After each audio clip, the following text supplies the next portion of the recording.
Security forces जो पेशावर में operation 5 दहशतगर्द मारिजी विया। 2 जवान शहीद। ISPR मूजिब सिक्योरिटी फोर्सेस पेशावर के इलाइक़े हसन खेल में कुछ इतलात ऑपरेशन किया।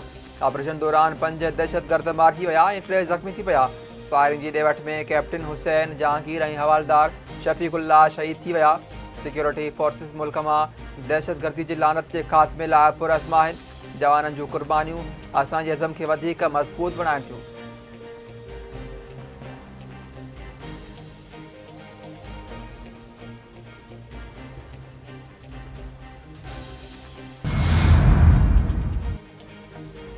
सिफारती मुहाज़ से वही कामयाबी। कुवैत ऐं कतर के अमीर पाकिस्तान के दौरे की दावत क़बूले वरती। पाकिस्तान में मुक़र्रर ॿिन्ही मुल्कनि जे सफ़ीरनि जूं वज़ीर आज़म शहबाज शरीफ सां मुलाक़ातूं। कुवैती सफ़ीर वज़ीर आज़म के कुवैत के अमीर शेख मशल अल अहमद अल जाबिर अल सबाह जो ख़त पेश किया वियो, जंहिंमें कुवैत के अमीर पारां पाकिस्तान के दौरे की दावत क़बूल करण जो पैगाम ॾिनो वियो। कतर के सफ़ीर वज़ीर आज़म के कतरी अमीर जो ख़त पेश किया। पाकिस्तान कुवैत गडियल वज़ारती कमीशन जो इजलास 28 खां 30 मई ते कुवैत में मुनक़िद थींदो।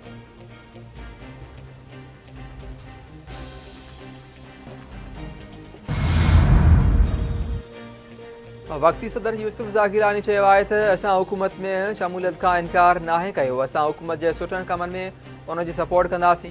मुस्लिम लीग नून सां हुकूमत में शमूलियत लाइ ॻाल्हियूं जारी आहिनि। पीपल्स पार्टी हारनि जे हक़ में आहे। अवाम हारी पोरियत ऐं नौजवान दोस्त बजट अचणु घुरिजे। मुल्क जी ओभर ऐं ओलह सरहदनि ते दबाव आहे। रियासत बहरान मां गुज़री रही आहे ऐं समूरनि स्टेक होल्डर्स खे गॾिजी वेही फ़ैसिला करणु घुरिजनि।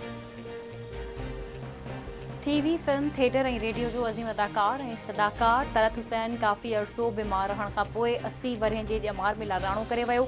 तलत हुसैन कराची के ख़ानगी अस्पताल में इलाज हेठि हो। संदसि पुट लाडाणे की तस्दीक करे छॾी। तलत हुसैन भारत के शहर दिल्ली में 1940 में जन्म वरितो हो।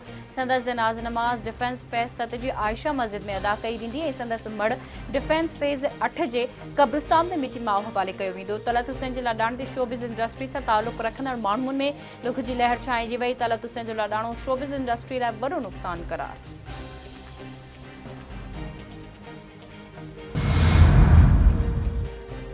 वज़ीर आज़म शहबाज शरीफ पारां लेजेंड अदाकार तलत हुसैन के लाडाणे ते दुख जो इज़हार। शहबाज शरीफ जो चवणु आहे त तलत हुसैन पंहिंजी अदाकारीअ सां ड्रामनि ऐं फिल्मुनि जे शौक़ीननि जी दिलनि में पंहिंजी जाइ ठाही। टीवी, थिएटर, फिल्म ऐं रेडियो लाइ तलत हुसैन जी ख़िदमतुनि खे सदाईं यादि रखी वेंदो। संदसि लाडाणे सां जेको ख़ाल पैदा थियो उहो कॾहिं बि न भरिजंदो।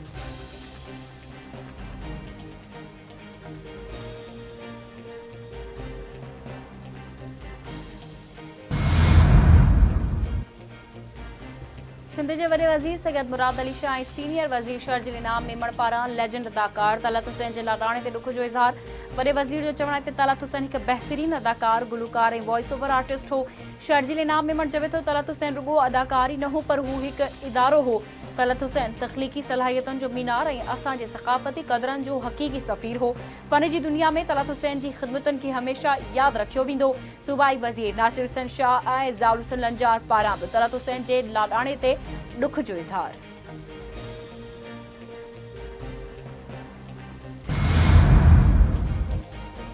इतलात वारे वफ़ाक़ी वज़ीर अताउल्लाह तारड़ चयो आहे त तलत हुसैन हिकु हक़ीक़ी उस्ताद हो। संदसि लाडाणे सां फ़न जी दुनिया हिकु अज़ीम फ़नकार खां महरूम थी वई। घरू वज़ीर मोहसिन नक़वी जो चवणु आहे त तलत हुसैन वर्सटाइल अदाकार हो। संदसि इंतकाल सां अदाकारीअ जो ख़ूबसूरत दौर ख़त्म थियो। पंजाब जी वज़ीर आला मरियम नवाज़ भी दुख जो इज़हार कंदे चयो त तलत हुसैन जी फ़नी ख़िदमतुनि खे ख़िराज तहसीन पेश कजे थो।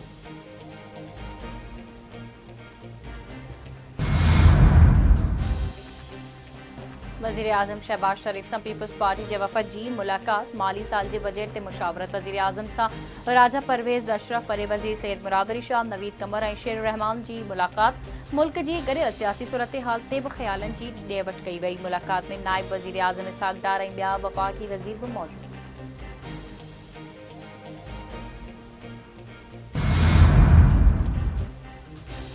खैबर पख्तूनख्वा जे वॾे वज़ीर अली अमीन गंडापुर जी इस्लामाबाद में वफ़ाक़ी वज़ीर घर वज़ीर मोहसिन नक़वी ऐं तवानाई वारे वज़ीर अवैस लगारी सां मुलाक़ात। कैफ़ी जे मामलनि खे गॾिजी वेही हल करण ते इतफ़ाक़। बिजलीअ जे लोड शेडिंग ऐं ॿियनि मसइलनि जे हवाले सां ॻाल्हियूं। सुभाणे ॿीहर मुलाक़ात करण जो फ़ैसिलो।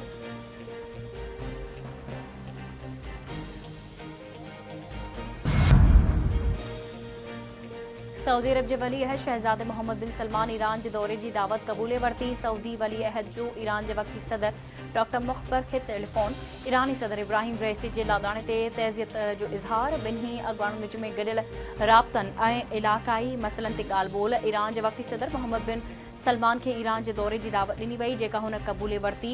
ही ॿिनि ॾहाकनि में कंहिं सऊदी शाही शख़्सियत जो तहरान जो पहिरियों इम्कानी दौरो हूंदो।